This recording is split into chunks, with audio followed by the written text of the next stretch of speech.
The broadcast is now starting. All attendees are in listen-only mode. Hello, everybody, and good afternoon. And apologies for the slightly late start. Thank you for your patience. And yeah, let's get started with today's China's Digital Consumer 2020 webinar. My name is Maxime. I'm the Service Delivery Executive here at CBBC, and today I'm joined by Arnold Ma. He's the founder of Cumin. You should be able to see him next to me. He's got his webcam switched on today. Very, very quickly, before we get started, I just want to make sure everybody can hear and see us. You should have a panel like this on your screen and a little hand button on the left-hand side. And if everybody could click the hand, that will let me know that you can hear and see us. Great, I see some hands going up, perfect. And I've also, thank you very much. And I've also circled our questions box. Please do send over questions.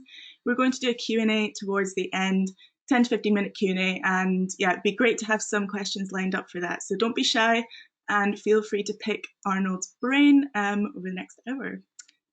And also very quickly, for those of you who don't know, a quick introduction to CBBC. CBBC is the China Britain Business Council. We are the leading organisation supporting UK-China trade. We have offices in the UK and across all the big first-tier cities in China, as well as second and third-tier cities, and our wonderful China team over there on the ground supporting UK business breaking into the China market. Here on the consumer team, we support the agriculture, food and drink, retail, and of course, our e-commerce and digital service member companies as well. As I say every time, this is part of our series. We have a lot of content online. Just go to the website and you'll see there's a big banner on the front, and just click on that and you can scroll through all of our previous webinars, listen to them on our YouTube channel, and sign up for free for all future webinars as well in this series. Also a quick plug, we're offering a 30-minute free video consultation as well. You can find out more about this on the website too. Without further ado, though, let's get started. I want to introduce our speaker for today. As I said, this is Arnold Ma. He is the founder of Cumin. Cumin specialises in helping global brands succeed in the Chinese market and vice versa, Chinese brands going global. Over the last 8 years, they have listened to and learned from the needs of China's consumers and hundreds of brands competing at China's speed. Today, we're going to be talking about opportunities post-COVID. So COVID-19 has shaken up the world as we know it.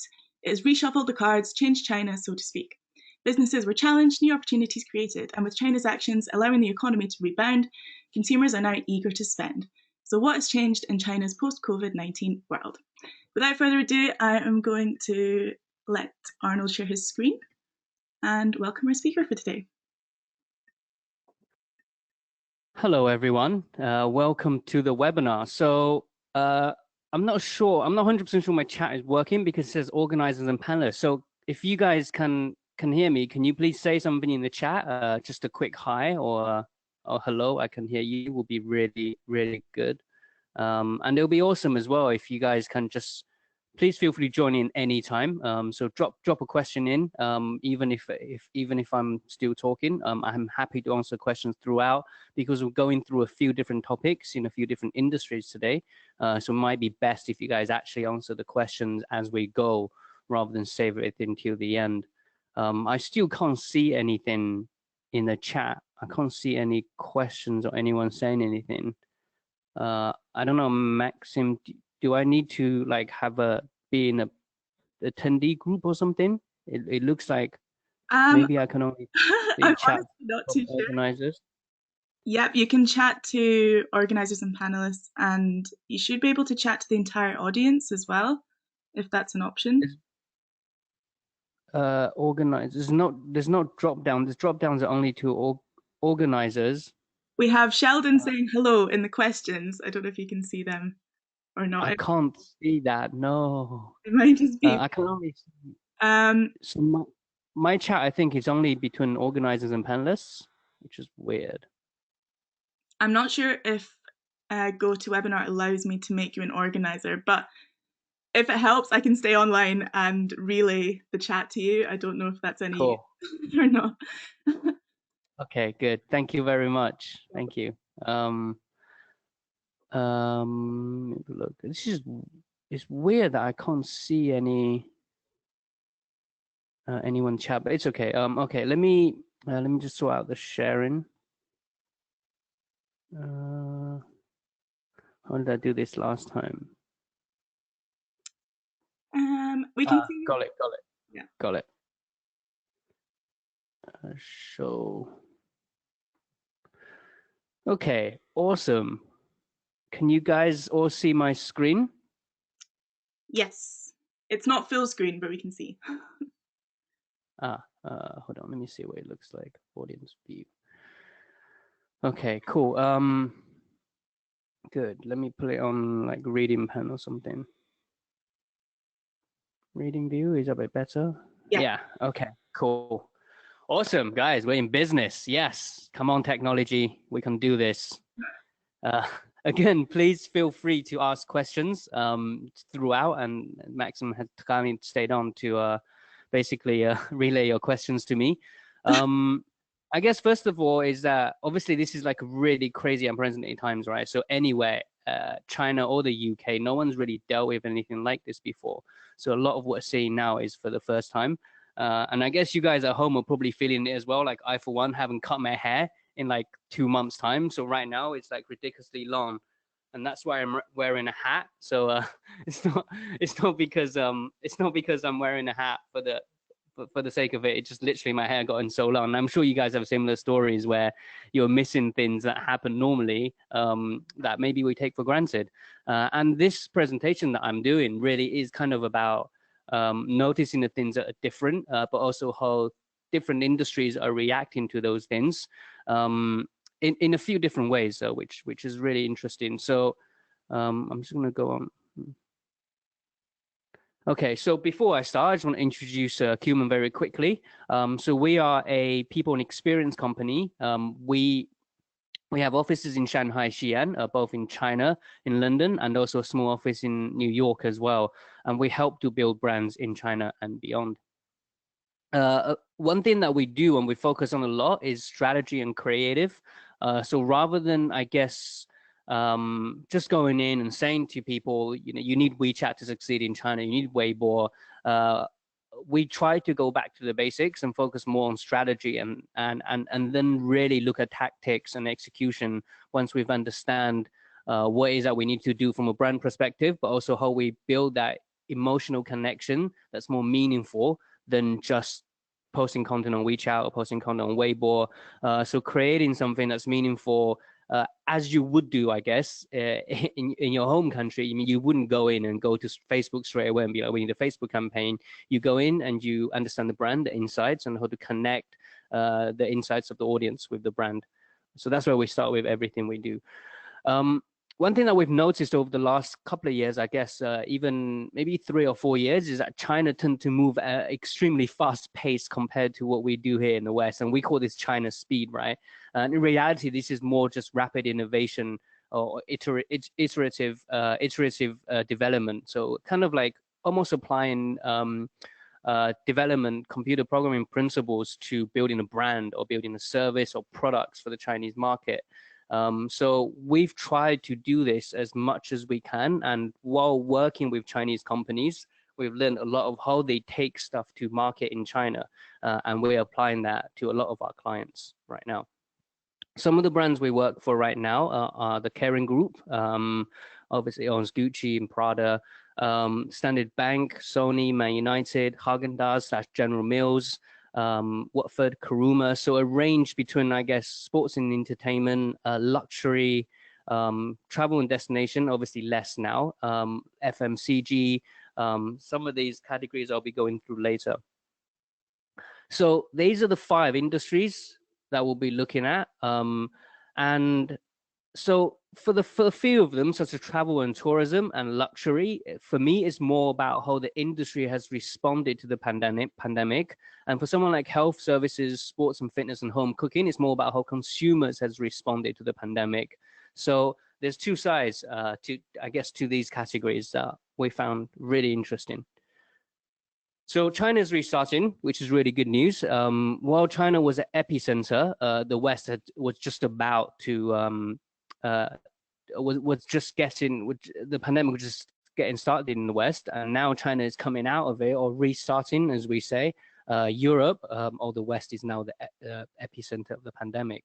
So I guess the idea is that we feel like there's a lot of things we can learn, not just from a marketing perspective, but also how China and brands and people have dealt with the COVID-19 situation, because they are moving at just a month or two ahead of the rest of the world.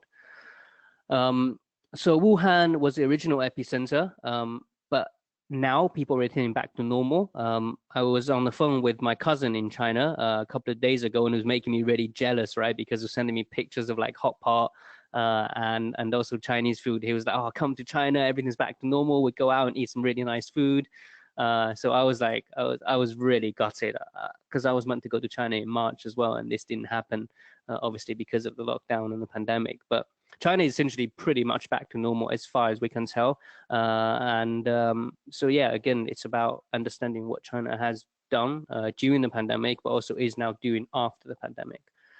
So moving on to industry breakdown, and I will start with travel and tourism because I think this is the one that has been affected the most of all the industries. And I think a lot of people will have a lot of questions around this as well. So this section is more about how brands have been dealing with the pandemic and what they have done in order to keep business going. So travel ban was lifting. So in China, almost 40% of the 5A levels, so the highest level tourism attractions, had their sites reopened, but at limited capacity. So as far as we can tell, somewhere like I think Forbidden Palace was limited to about, I can't remember, either 8,000. I'm pretty sure it's 8,000 visitors per day, which is nothing compared to what you used to get, like tens of thousands of visitors. I think it's like 50,000 or 40,000 a day or something, which limit down to 8,000. Similar to like Western attractions like Disneyland, where they also opened with limited capacity. So one thing that was really interesting was that travelers can book future trips with free cancellations. And on somewhere like ctrip.com, you can book for future trips with up to, I think, 12 months cancellation. So this gives people the option to plan for the future without tying themselves in. And this is a really good way to keep people engaged and continue to trade, especially for travel and tourism during the epidemic. And wellness and medical travel, well, essentially like health and fitness tourism was like a big trend in China during the pandemic, obviously. So people were booking in the future like health retreats, well-being retreats and stuff were massive. And the other thing which we found really good of how industry responded is that a lot of the museums or cultural institutions were doing exhibitions online. And even to a certain extent live streams. So the Wuhan cherry blossom is huge in China every year, and it attracts like hundreds of thousands of people. Obviously this year it was completely empty. So what Wuhan did was to stream high quality cherry blossoms throughout the city, and a lot of the zoos also created live streams as well. Museums, as I mentioned, did online exhibitions, and all of these things I guess gave them the opportunity to build affinity with their customers, even though they're not visiting on site. People can still go get engaged essentially with the destinations. So some of there was a really interesting poll recently from China, though while obviously travel and tourism reduced massively, people were still very eager to travel in the future. So for example, the poll said that 60% had planned to spend over 10,000 RMB, I think over the next 3 to 6 months. This poll was done by the China Travel Academy and Ctrip. I believe it was last month. So still very positive sentiment for people to travel in China, albeit this is domestically, but we do think there will be a recovery of global travel as well. And as I mentioned earlier in this poll, they also mentioned that future trips will make health and well-being a priority. And we've actually seen that more recently since we built this deck, that I don't know if you guys know, Tomb Sweeping Day was, I think, end of April, and there were a lot of people that traveled during Tomb Sweeping Day, a lot more than we expected, even though it's like half the number of last year, but it was still a lot. And we noticed that there was a huge uplift in people booking 4-star and above hotels. And obviously, because I think people are putting more emphasis on cleanliness, on I guess on cleanliness, on quality, and it's obvious that people would want to book higher quality hotel rather than lower ones to ensure that they're looking after their well-being as well. as they're traveling. So for each of these categories, I want to do a few examples. So the first one is, this is essentially, I guess, case studies from China on how they've dealt with the coronavirus, or how they've leveraged the situation, the consumer trends, to change their business or create new initiatives. So for example, Sanya, which is essentially the beach city of China, I guess it's kind of like, I don't know, like, maybe not Ibiza. It's more like, I guess, a Greek islands for Chinese people. So most of the tourist sites in China have actually resumed operation. And again, this was last month? Yeah, this was like 3-4 weeks ago now. So they've been reopened for a while.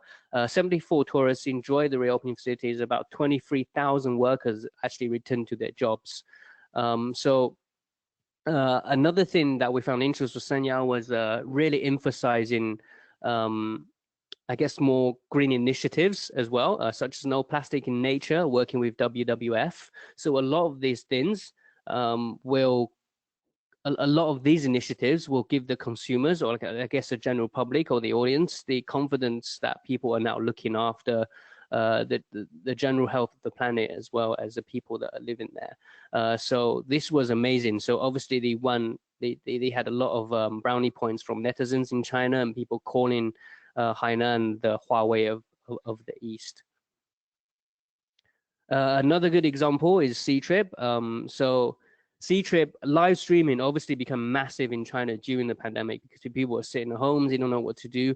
And I think we're seeing a lot more, we're seeing a massive rise in the West as well. But in China specifically, it was massive. And this is a really good example. Ctrip is a travel aggregator. So I guess similar to Skyscanner. Actually, they bought Skyscanner. So Ctrip sold 10 million RMB worth of, it's about 1.2 million pounds worth of travel packages within just 1 hour through a live stream. And this was hosted on Douyin or TikTok in the West by their chairman. And this is a huge thing we're seeing, actually, is almost like the personal branding trend that we're seeing in the West, where a lot of company CEOs and founders are becoming influencers themselves. Traditionally, and in the West on LinkedIn, certainly, it's always restricted to the B2B space. But in China, they've branched into B2C ever since the pandemic. So having like your CEO or chairman of a multi-billion-dollar company talking to the consumers and selling to them on live stream, and it's completely unheard of before this situation. And now pretty much everyone's doing it in China. You have the CEO of Tencent, not Tencent, sorry, the CEO of Gree, which is a massive air conditioning company that also sells loads of products. The CEO of Alibaba also was on live stream. And believe it or not, he was selling, I think also the president of Hema Xianzheng, which is the Alibaba fresh goods store. I think he sold like millions of crayfish in like 10 seconds or something ridiculous. But like basically all the CEOs, all the chairmen are going on live streaming as influencers. And I think it's a really good move, right? Because if you create a relationship between your company's leader and the audience, it's much better than paying someone random to talk about your business and your products. And at the same time, you're also building an affinity that lasts with your brand and your leadership, rather than borrowing influence from someone else that you're paying for, which has a lot less authority and authenticity, I think. So this is a really interesting change, and I think it's going to start to come to the West as well. Finally, cherry blossoms I mentioned earlier. So one of the best places to appreciate cherry blossoms in China is Wuhan, and it's been like that for years and years and years. So what Wuhan University did was to launch a dedicated cherry blossom live stream on Weibo between 16th and 25th of March to keep people interested. And a live stream had 400 million views during the first day alone. That's insane. Just to put it into context, guys, this is like 7 times the population of UK, 6 or 7 times the population of UK on this live stream just to watch some cherry blossoms, right? It just shows how big live stream is in China. Moving on to health. Sorry, does anyone have any questions on travel and destination industry? I don't see any questions in our box at the moment, but come on, guys, don't be shy. Give me some difficult questions. I'm not moving on until I get a question. Oh. I'm just kidding. Otherwise, you'll be subjected to my questions, which are probably not very good. So please say Anyone? very. All right. Okay, guys. I'm gonna move on, but I expect more questions on the next section. No pressure. Okay, cool. So health and health services, this is one of the most obvious industries that will be affected, and there's some really interesting stuff. And this, again, this is less about how consumers responded and how, I guess, industry responded as well. So due to the lockdown, the first thing that was accelerated was contactless and online medical platforms. So this became huge in China. Alibaba, for example, launched their own service, as well Tencent and Huawei, and over 1,000 enterprises currently provide so-called telemedicine service. Right now, only for 13,000 patients, but that's increasing almost daily. So 97% of Chinese patients are expecting to use more digital services, and we're seeing this across various countries as well. Not just China, actually, but over the next 5 years, 64% actually expressed interest in telemedicine, and this is from Bain Consulting, globally, not just in China. So what did China do? What did some of the companies do? First of all is Baidu, Baidu Jiankang, which is Baidu Health. Over 100,000 Baidu Health doctors have handled more than 15 million user inquiries for free completely from the platform. And this platform is also live streaming professional doctors who are answering questions in real time. And we've seen stuff like this on knowledge platforms like Zhihu before, which is like the Chinese Quora, but having a specific health app, especially with the COVID situation, I think is really good to increase your brand awareness as a platform and as a technology. And right now is a time to build loyalty and trust with your customers, your audience, your users. And I think a lot of Chinese tech platforms have done this really well. So Baidu is a dominant Chinese search engine. In case people don't know what that is, it's kind of like the Google of China. Another example is Ping An Good Doctor. So Ping An is an insurance company in China, and they've been offering free masks to users who downloaded the application during the height of the COVID-19 situation. Again, a really, really good way to build affinity and build loyalty with your users, your customers, I guess, for them, because of the insurance, their health insurance business. They also work with third parties and famous national doctors to provide medical consultancy service. So it's almost like using doctors as an influencer to give more credibility to your brand, and obviously, really, actually helping the people first and foremost. I think that's a key theme running through all of these. A lot of what brands are doing are genuinely helping people. So it's less kind of, I guess it's not as superficial when you have that in mind. And overall, the situation resulted in a staggering 900% increase. So, okay, so as I said, the user increased by 900% in just December to January, and that was at the height of the COVID-19 situation. So we can see a lot of this is clearly working in China. Okay, does anyone have any questions on health industry in China before I move on? Or the previous section, travel and tourism? Not any. It's a tough crowd just now. Okay, no worries. It's okay, guys. It's okay. Maybe later. Maybe in some of the other industries, home cooking is coming up. That's always a good one. The demand for so sports and fitness. The demand for sports and fitness online is booming, and again, this is very obvious. So as people are unable to go outside to go to the gyms, we're experiencing that right now, and China has experienced this already back in January and February. There has been a lot of changes on how people exercise and how brands respond to that, and platforms as well. This is one of the most interesting areas for me because we saw some really cool stuff online. So brands already is embracing O2O, so essentially internet and sports. But rather than just creating content, again, live streaming came into play, and they had a massive role here as well. So a lot of Western brands like Nike, Adidas, and Reebok have already opened their stores, but before they opened, and even now, they're creating a lot of live content with trainers. And this isn't restricted to just big brands, right? Like any sports and fitness brand can create a live stream with the influencer, like an online fitness personality, and get users and get people involved. So just move on to some examples. So I guess the key thing is that not just because gyms are shut and people can't go outside for exercise or regular exercise as they once did, there's also an increased demand in exercising. So not only there's decreased availability for exercising, there's an increased demand as well. So people had to, I guess people had to do this at home, and platforms came up with more and more innovative ways to do this. And also there was as a before, I think, on the last slide also, there was also a massive increase on Tmall. I think it was on Tmall. Yeah, 150% increase on kind of like healthy products and weight loss products as well, like supplements, fitness products like protein, a lot more focus on vegan as well, actually. So some examples. The first one is short video platform, Douyin, TikTok rather. They had a they worked with celebrities and influencers to launch an online gym campaign with live stream tutorials. So they had a hashtag. It's kind of like a challenge, I guess. Home workout ideas had over 1.2 billion views on the platform, and this is huge, right? And Nike did a really good example. They did streams for runners and basketball lovers, and they, as I mentioned earlier, they worked with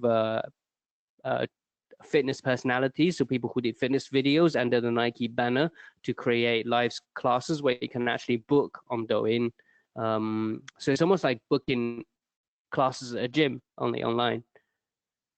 I don't know how many people out there do like home workouts, but for me, having someone live and having an instructor made all the difference, right? Like watching someone on YouTube, just like effortlessly doing these like exercise, you're like, it just doesn't feel, it doesn't feel like the same motivations you do when you have someone live, like giving you tips and talking to you and creating the class for you. So the next example is an example offline to online. So Xstep is a really big Chinese brand. They had 4,000 offline stores. Obviously, because of the shutdown, they moved all of these to WeChat mini programs, and their conversion actually increased, and it peaked to 16%, and daily sales rocketed 8 million RMB. So this is a really good example of how brand have adapted an offline brand essentially with 4,000 stores to go online only, and they increased because they're a health and fitness brand, they're a sports apparel brand, and they have now decided to adjust their future strategy, which means that offline sales will only account for 20 to 30% of their entire revenue. Okay, so home cooking. This is a really great one. Like, I love cooking, I love food, and most of China does as well. So food culture in China is one of the biggest things that people do, and China, essentially, as we are doing now as well, I guess a lot of people are now cooking more and baking more. It's really hard to get flour in supermarkets because people are cooking so much, and people are rediscovering the joy of cooking thanks to restaurant closures. And in China, I guess it's very difficult because in China, those of you who have been to China, like you can get amazing food in restaurants very quickly and very cheaply, mostly either sit down or traditionally delivered to you as well. So people didn't really need, they didn't as much as people love food and love variety, there was so much available. People didn't need to cook, but because of lockdown, people were almost forced to do it. So demand for cooking content has surged, of course, as it has over here as well. Bilibili is not one of the biggest platforms. I think it's only got a couple of 100 million only. I say only, right? Only a couple of 100 million monthly active users. Recorded over 580 million views of cooking-related videos during the lockdown period. And the downloads of the top 5 recipe apps in China doubled in February. And how did this affect commercials? So, for example, kitchen appliances became really popular on Tmall. Toastmakers increased by 15 times or 1,500% year on year, and air fryers increased by almost 7 times, so 659% year on year. Which means any brand, Western brands that are focusing on home appliances, there's essentially no better time to enter the market than it is now. Consumer behavior. So again, as I mentioned, China is very used to cheap, convenient, high quality takeaways and restaurant food. Home cooking really lost its appeal. Because of the lockdown, people are now rediscovering this. And home cooking, the reason people are doing it, I guess, not just because they can't access it, because some restaurants are still delivering and still servicing people, but it gives people peace of mind. They know where the food comes from, they know how it's prepared, and they know they're safe when they're eating it. So I guess that's another reason why people are rediscovering home cooking, I guess for us as well, except for when it's KFC and when I can't make that home, I have to order that. um, okay, so the next thing is example from Shanben, which is a sorry, Shanben is a uh, brand of air fryers. I'm just looking at the live stream stuff. So Li Jiaqi, as you guys might know him, probably most famous Chinese live streamer on TikTok. So he did a he did so Shanben is an air fryer that was recommended Li Jiaqi, and also the cooking influencers. A lot of them did a Tmall Women's Day campaign, and the sales of the Shanben air fryers. We plucked this out an example. Were 30 million RMB, which is roughly £3.5 million just in March alone, which is absolutely incredible. And the final one, again, I don't know if anyone has any questions on the previous one. So we did travel and tourism, health, sports and fitness, and also home cooking as well. No questions at the moment, but yeah, please guys have a think, and if you have anything specific to ask about any of the industries or sectors covered, please send them across. Yeah, please send them. It will be. I guess those who are listening that are interested in any of these categories, so I can't stress this enough. There's a really good perfect storm of market entry right now in China. Not only are the consumers buying a lot because of a revenge purchase, because they were pent up and they couldn't spend money during lockdown. So that's the first point. The second point is that the platforms like Tmall and JD.com are really pushing foreign brands and pushing consumerism, with sales and promotions of specific brands and products. And finally, the final point is that there's just a huge demand from people for certain categories like health and fitness. So if you're in like sports nutrition, if you're in supplements, if you're in home cooking equipment like Le Creuset, for example, like any type of those things are just so amazing right now. The market and the situation is perfect for China entry. I can't stress that enough. Luxury brands embracing the online world. This is again really amazing. You'd think like luxury is the first thing to go during the pandemic. Well, I guess they were during the lockdown, but post-lockdown, luxury absolutely boomed. As you can see here, that International Women's Day saw Tmall luxury stores increase by 300% year on year. This is literally just after the pandemic. There's been huge O2O omni-channel presence in China, not just offline to online. They're even now doing online to offline. So Tmall have recently announced that they're doing 5 pop-up stores with different brands, different themes. Offline, I think 1 in Beijing and 4 in Shanghai. I'm not 100% sure. Online fashion shows. So Shanghai Fashion Week, I believe, the first fashion show to be online, and that was extremely successful. Many brands also launched in China during this period, and I'll go into details later. So the Chinese government is encouraging people to spend more money to restore the economy. As I mentioned earlier, revenge buying is due to the frustration caused by flight and travel plan cancellations. So they want to spend that money somewhere rather than save it, which makes sense. It makes you feel better. And a shift to buying more luxury in China rather than overseas is also taking place as well. So as I mentioned earlier, 13 luxury brands, including Burberry, Chanel, Dior, participate online. Douyin live streaming fashion show as the Global Fashion Week was shelved. This was extremely successful. Dior's live stream of his Paris fashion show on 25th of February, for example, attracted 10 million viewers. So again, a lot of live streaming, a lot of online stuff, and the campaign hashtag hit over 100 million views. super successful for a company like them in China. Some more examples. So you can see here, 6 brands on the schedule, and this is between January and March, launched their Tmall stores in China for the first time ever. And it's interesting that they picked this specific time to launch into China, right? People like Cartier, Kenzo, Prada, Alexander Wang, these are huge brands that are now launching in China.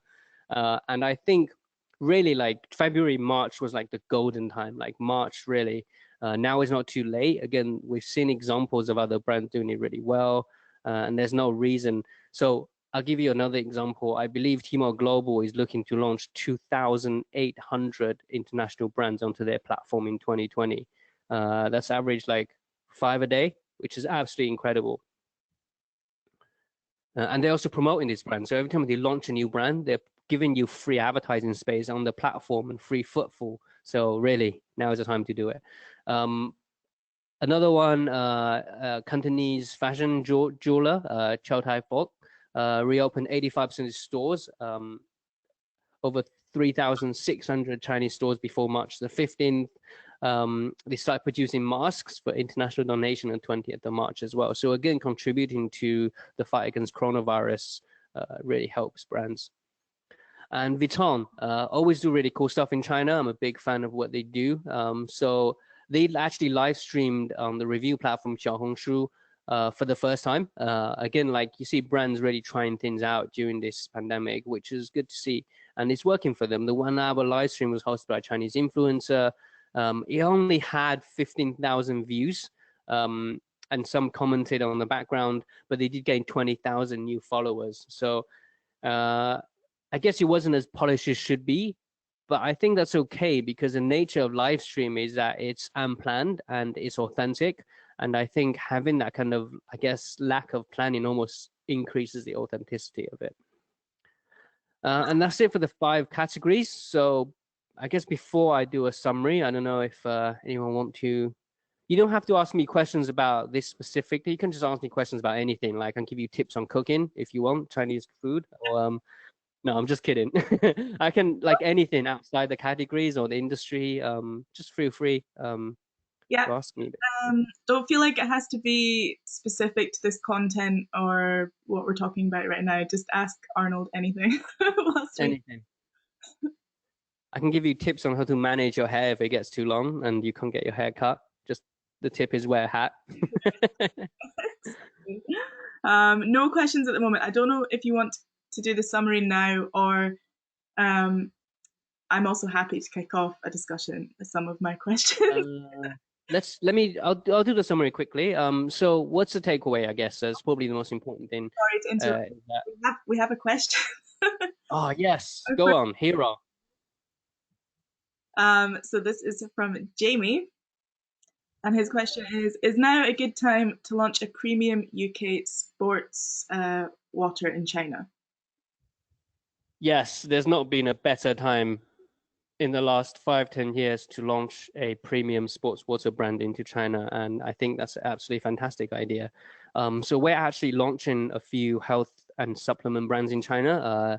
One is a vegan protein brand. We're actually talking to a water brand. I hope that's not you.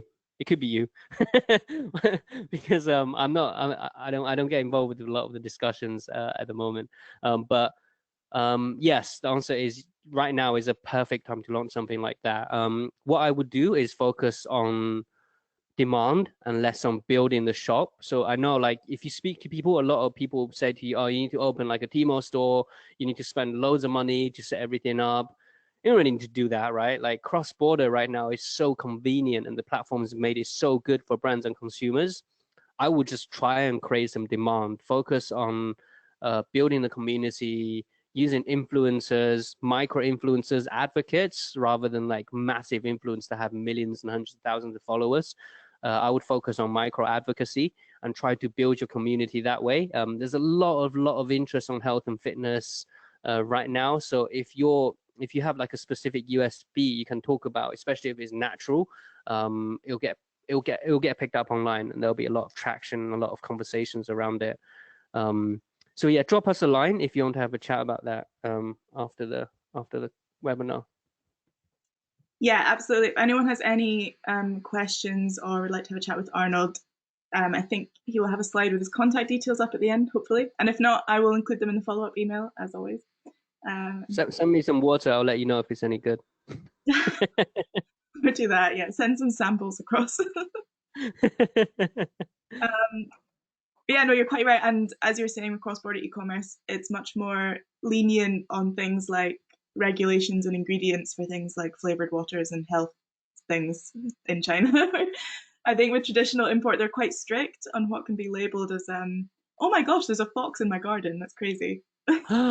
Wow. I don't know if I can turn this screen. That's so You weird. know, that's like a good thing of this lockdown, right? We're seeing nature come back in its full force.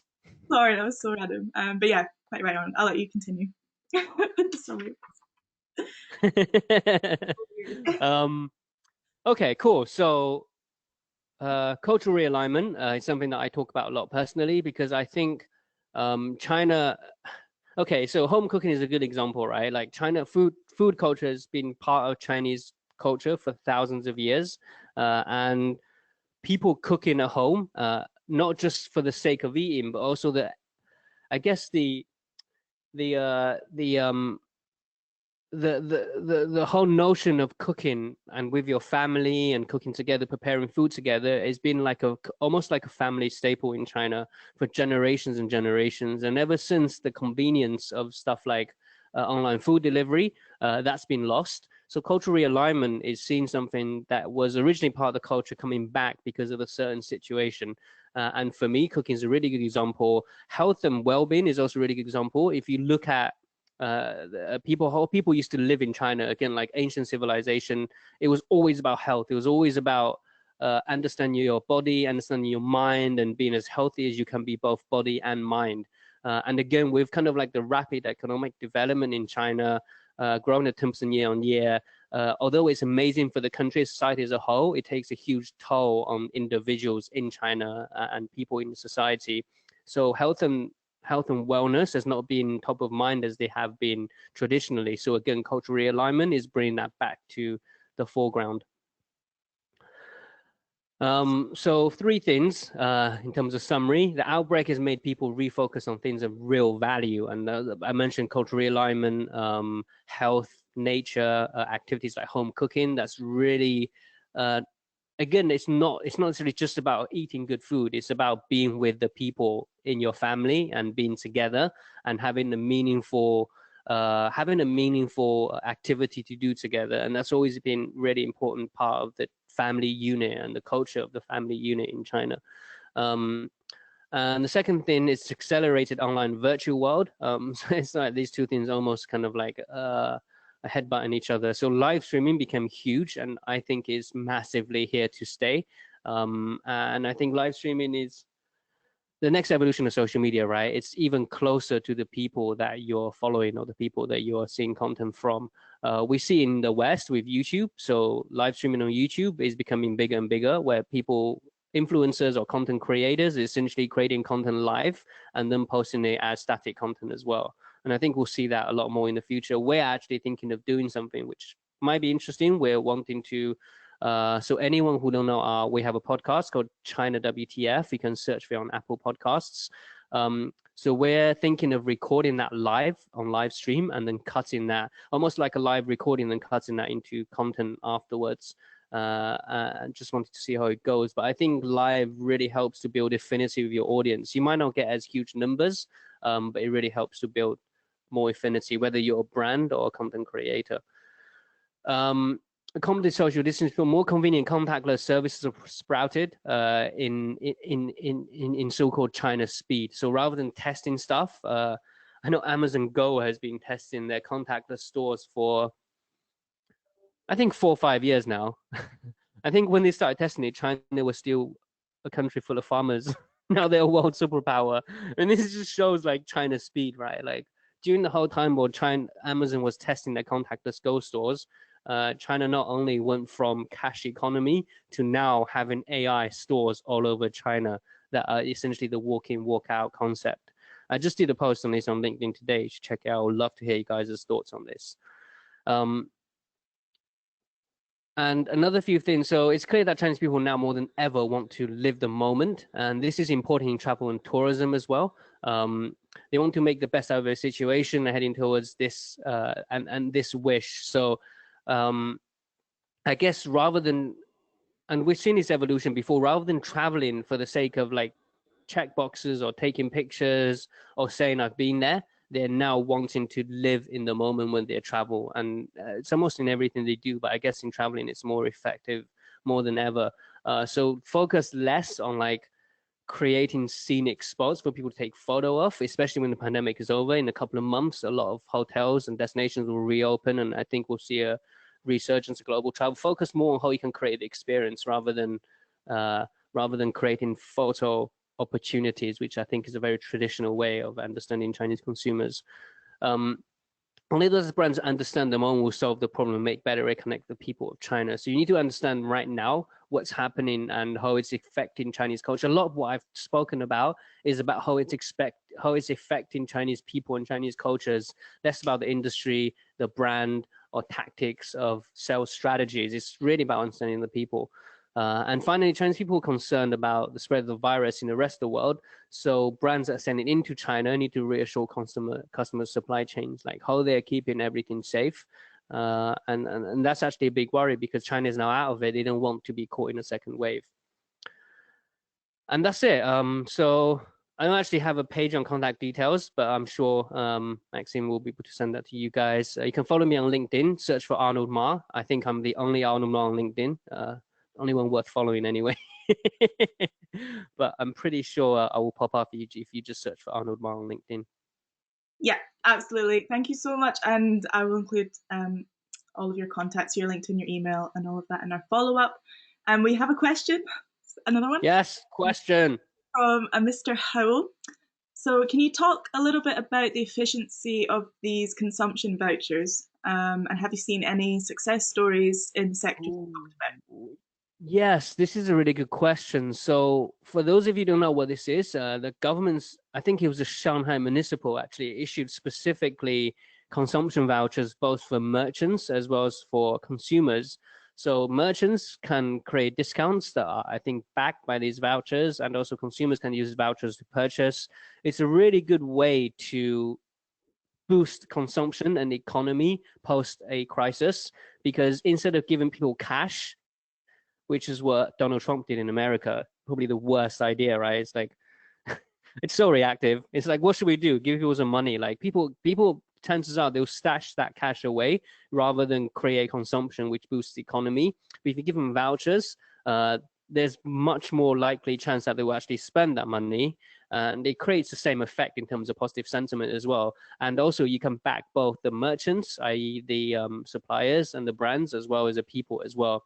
So as far as I know, it's working super well in China. I think he rolled out in other cities. I'm not sure if it's in Guangzhou and Beijing. Don't quote me on that. But yeah, it's worked really well. And if you're in those categories that I mentioned, so this works. I think the vouchers work on, I believe, JD and Tmall. I know most of the big platforms you would use them on, and they allocate the specific categories as well. So have a look again, like get in touch. I won't give you any misinformation, but if you're interested to get in touch and I can give you some more information.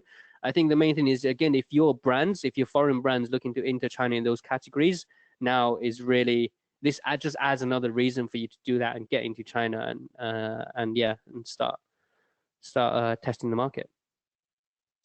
Great, thank you very much. And we still have some time left, so I will spam you with some questions until we get another one in there. Awesome. So just while you're here, it'd be good to get your perspective on what you think consumer behaviour is going to be like really over the next few months. A couple of other speakers have mentioned that there might be two distinct groups. So you'll have this group who are really set on revenge spending and just go crazy and want to travel and spend and live their life as it was before again. And perhaps there'll be this other group who have kind of rediscovered or realigned their values with their home and their family, and they're more inclined to stay in. And do you see that happening? And if so, what kind of trends do you think would come from that? Hmm. Yeah, I think certainly there will be. I think everyone's different, right? Like people react to the pandemic differently. I think it might be better, I guess, certainly more relevant to probably focus on. That's what we focus on categories and industries rather than trying to category people into two like distinct categories because you might find, as you mentioned, some people might, I guess, slow down in certain things. Maybe just an example, maybe some people will slow down in like more, I guess, unnecessary or materialistic purchases like luxury and fashion, but they might increase their spending on health and fitness. So, for example, they might spend more money on supplements, more on healthy eating, more on home cooking products, and less on fashion and retail and clothing. So I think it needs to be based on categories and industries rather than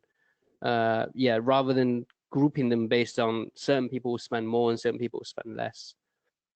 Cool. And just lastly, as well, I think certain trends before the outbreak were happening, and now they've kind of been accelerated by that. So all things digital, of course, everything going online.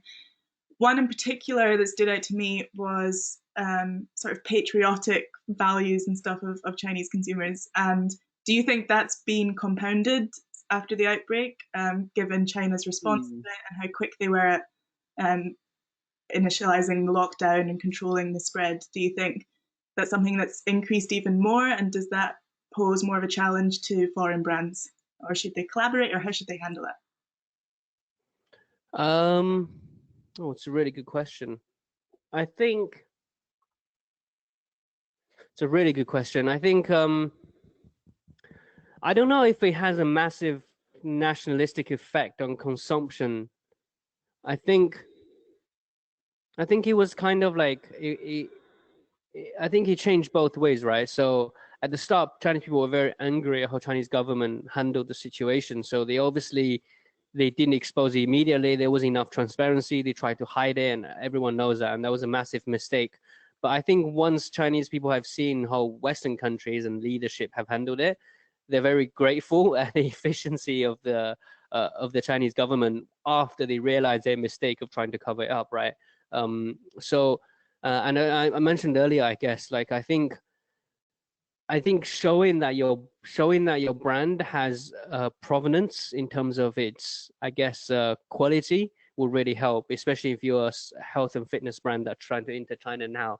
You got to show like your natural credentials, your yeah, I guess just focus the conversation around why your product is good for the planet and good for the people. I think there's a massive resurgence uh, of this kind of behavior from consumers in the sense that we actually interviewed one of the first patients that were diagnosed with coronavirus in Wuhan back in February or January, I think, so before the pandemic hit the UK.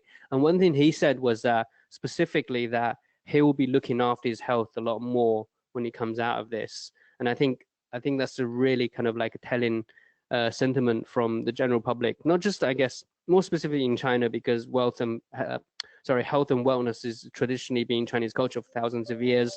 So cultural realignment gives people even more desire to be healthy. So I think if you're a brand, I would forget less about kind of like foreign brands entering China, being like, oh, we're Western, therefore we're really good. I think it's really kind of like neutralize the table for both Chinese and foreign brands. It's like whoever has the best, uh, I guess, quality credentials wins the consumer.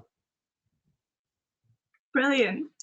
On that note, we've hit two. I know we started a little bit late, but unless anyone has any other questions that they'd like to ask, or Arnold, if you have anything more you'd want to say, I think we can wrap up there. No, I think that's it. Again, you can, yeah, I'm sure Maxim will send details, but you can find me on LinkedIn, Arnold Ma. Message me if you have any questions, and please drop me a line as well if you have any questions. Yeah. So of course I will send a follow-up email with the recording of this for all you lucky people who can relive it again, and all of Arnold's contact details. So yeah, I'm sorry, GoToWebinar isn't the most interactive software we have, not like anything they have at Cumin. So but yeah, if you have any more questions, please don't hesitate to get in touch with Arnold and drop him an email or on LinkedIn, or you can also go to the Cumin website and get some more information there. And yeah, thank you to everybody for joining in again. And I hope you're all surviving lockdown, and hopefully it won't be going on for too much longer. Yeah, thank you, Arnold. Thank you, guys. Thank you, Maxim. Really appreciate it. Cheers, guys. Thanks, guys. Bye-bye. Bye.